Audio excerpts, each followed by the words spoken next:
Well, traditionally, when it comes to spring primary season, what drives most Western Wisconsin voters to the polls is the opportunity to select who they would like to see run for presidential office. But because a rematch between Joe Biden and Donald Trump essentially guaranteed already, that will make voter turnout projected to be a lot lower in these areas, according to local clerks. And one of the biggest challenges now, according to political observers, is how do candidates at the regional and federal levels hold Western Wisconsin voters' attention between April and November?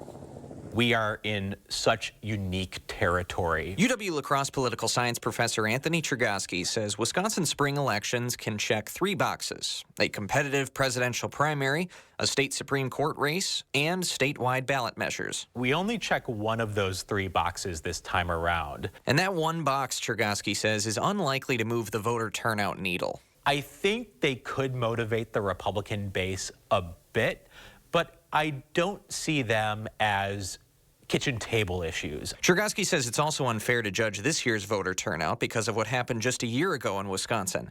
A record amount of spending on a Supreme Court race that sent thousands to the polls to flip the court's majority for the first time in 15 years. Without that kind of race to fire up voters, political observers won't be able to learn much about Wisconsin's political leanings 7 months out from November. So, with no presidential or Supreme Court drama, I think we're going to see pockets of elevated voter turnout correlating with school board elections, correlating with school funding measures. Those measures could mobilize Milwaukee, which has got a $250 million school referendum on the table. Smaller cities like La Crosse have concerned neighborhoods who are eager to vote on new school board candidates who will have to move forward with closing old school buildings in the area. But those measures don't necessarily mean those who vote on April 2nd will be voting a certain way in November. That's why Chergosky says parties will need to make a concerted push to keep voters engaged. For a long time in politics, the saying is that all politics is local. I'm not sure that's true anymore. I think more and more all politics is national. He says party organizers and candidates will need to lean on national talking points if they want to stay in the heads of voters. It used to be the case that politics was hyper-localized, that people would focus on local issues, hyper-local issues in the congressional district. But now that is not so much the case anymore. People are really drawn into the national political controversies, and those controversies are largely what motivate voters. That's already playing out in Wisconsin's race for U.S. Senate, with incumbent Democrat Tammy Baldwin and Republican hopeful Eric Hovde using national issues to prove how they'll protect Wisconsin. Do you feel like America is slipping away? The number one issue in our state right now is the border. Every state has become a border state. We can't let China steal Wisconsin jobs. Chergosky says the same strategies will play out in western Wisconsin's 3rd Congressional District. Prairie du Chien Republican and ex-Navy SEAL Derek Van Orden flipped that seat to red in 2022 for the first time in a quarter of a century. We know that Representative Van Orden focuses a lot on border security, and we can anticipate that the Democratic challenger will focus a lot on abortion.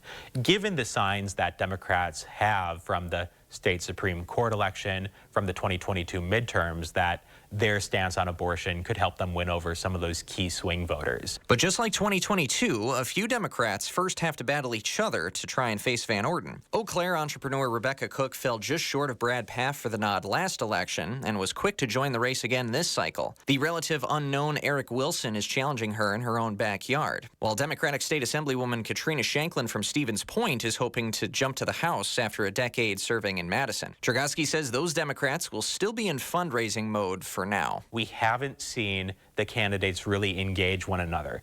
I think that's coming, but it hasn't happened yet because the candidates probably are still getting a feel for the electoral environment. While Wisconsin's 3rd is not one of the 13 Republican House seats projected right now to be a toss-up by national outlets, Chergosky says it could still be one that the national Democrats look at very closely. The Democrats are only a few seats away from winning the House majority. So if they can flip a key district here and there, that could be enough for them to retake the majority.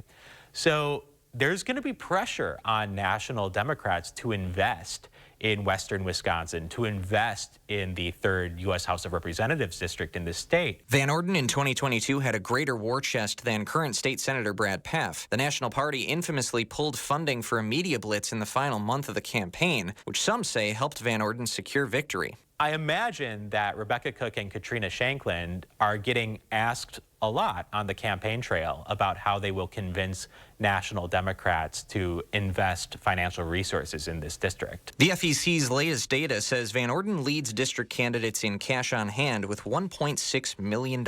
Cook leads the Democratic candidates with about $500,000 on hand, with Shankland sitting at $143,000.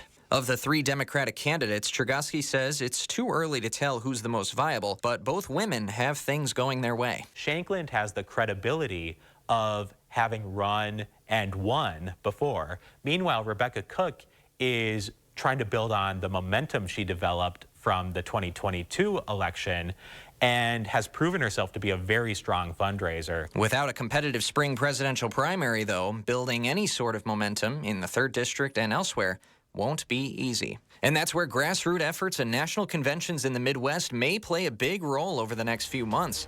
After the break, our panel with local and state party leaders on the razor-thin margins in Wisconsin and how national issues could swing results a certain way.